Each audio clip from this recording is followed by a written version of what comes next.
Hello everyone, तो स्वागत है आप सभी का हमारे YouTube चैनल्स गुरुकुल क्लासेज में। तो आप सभी के लिए मैं इंफॉर्मेटिव वीडियो लेकर के आया हूं जो आपको बहुपद चैप्टर में आपको फायदेमंद साबित हो सकता है। इस चैप्टर का जो शॉर्ट पॉइंट है जिसको हम लोग याद कर सकते हैं, जिसको अपने माइंड में बैठा सकते हैं, उससे मैं क्वेश्चन बनाने में सहायता मिल सकता है, उसको लेकर के आया हूँ मैं इस टॉपिक में। तो कह रहा है बहुपद, ठीक है ना। बहुपद कहने का मतलब जिसमें पदों की संख्या क्या हो, एक से अधिक हो, वो हमारा क्या कहलाता है, बहुपद। तो हम लोग बहुपद के बारे में ऑलरेडी पढ़ चुके हैं। अब इसके थोड़े से टर्म है जो हम लोग पढ़ लेते हैं वन बाय वन। तो कह रहा है रैखिक बहुपद का व्यापक रूप होता है क्या। तो रैखिक बहुपद का व्यापक रूप हम लोग क्या जानते हैं, तो एक्स प्लस बी होता है।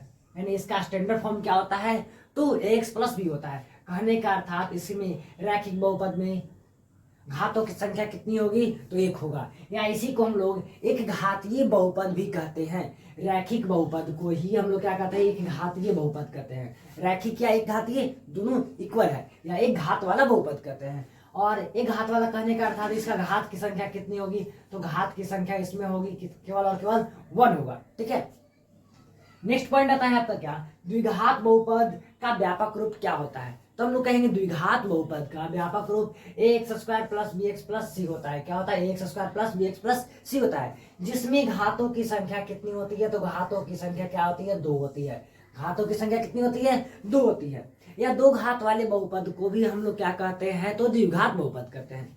दो बात तो समझ में आ गया, एक घातीय द्विघातीय। अब आते हैं त्रिघातीय बहुपद के पास। त्रिघातीय बहुपद का स्टैंडर्ड फॉर्म क्या होता है, तो हम लोग कह सकते हैं क्या, X Q plus B X square plus C X plus D होता है, ठीक है ना। अब जरा एक और बात इसमें समझते चलिए, यह जो ए है, बी है, सी है, डी है, यह एक वास्तविक संख्या है, यह एक रियल नंबर्स है। ए बी सी डी जो दिख रहा है वह हमारा क्या है, गुणांक है। किसका, तो एक्स क्यू का गुणांक ए है, एक्स स्क्वायर का गुणांक ए बी है, एक्स का गुणांक सी है, ठीक है ना। यह हम लोग गुणांक है इसको कहते हैं, और यह हमारा सब का सब वास्तविक संख्या है। एक बात तो क्लियर, जब यहाँ वास्तविक है तो वहां भी वास्तविक और यहाँ भी वास्तविक। यानी कि तीनों बहुपद में एक घातीय हो, द्विघातीय हो या त्रिघातीय हो, तीनों में हमारा क्या होगा, यह हमारा वास्तविक संख्या होगा, ठीक है। अगला टर्म जरा देखिए, कह बहुपद का शून्य ज्ञात करना है। कैसे करेंगे हम लोग, हमें ग्राफ दे दिया जाए, कहा शून्य निकालने के लिए कहा। सबसे पहले टॉपिक है, उससे भी पहले क्या, बहुपद का शून्य। बहुपद का शून्य होता है क्या, सपोजेड शून्य कहने का मतलब जैसे देखिए एक्स बराबर क्या हो दे दिया जाए 0, ठीक है ना। एक्स बराबर क्या दे दिया जाए 0, या एक्स बराबर क्या दे दिया जाए 1, तो हम लोग कहेंगे क्या है, यह शून्य है। किसका, एक्स का मान अगर बहुपद में एक्स का मान 0 या 1 रखने पर हुआ बहुपद शून्य हो जाता है, तो उसी को हम लोग कहते हैं शून्य, ठीक है। तो देखिए कह रहा है कि यदि बहुपद px के लिए कोई बहुपद है, क्या कोई बहुपद px है, उसके लिए क्या ले रहा है, तो ले रहा है p के बराबर 0।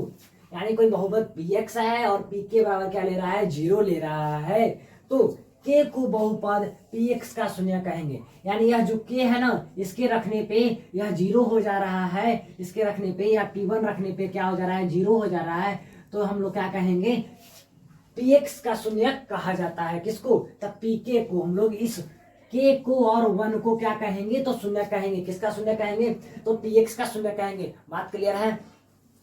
अब जरा देखिए अगला टर्म क्या है, तो अगला टर्म आपका है बहुपद के आलेख। यानी बहुपद के आलेख से शून्य की संख्या ज्ञात करनी है, ठीक है ना। हमें एक आलेख दे दिया जाएगा इस प्रकार का, ठीक है, यह हमारा आलेख दे दिया गया। अब बोला जाए कि इसमें शून्यकों की संख्या कितनी होगी, तो हम लोग क्या बताएंगे, तो हम लोग एक शब्द में बताएंगे कि जो आलेख होगा हमारा एक्स अक्ष को जितनी बार स्पर्श करे या जितनी बार काटे वो हमारा क्या होगा, तो शून्यकों की संख्या होगी। जरा देखिए ये हमारा कहलाता है एक्स और ये हमारा कहलाता है वाई, और एक्स अक्ष पे कितनी बार काट रहा है, तो एक्स अक्ष पे 2 बार काट रहा है।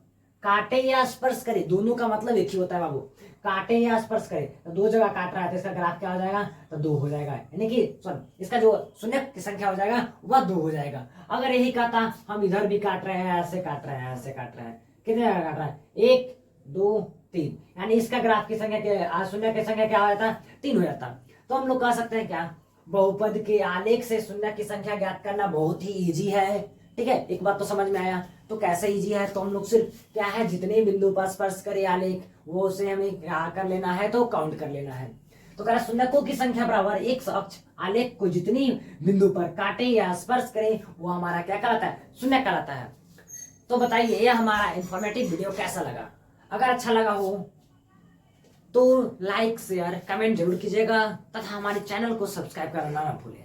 Thanks for watching my videos. इसी तरह का इंफॉर्मेटिव वीडियो लेकर के आप सभी के लिए आता रहता हूँ। तब तक देखते रहिए गुरुकुल क्लासेज की सारी रिकॉर्डेड वीडियोज।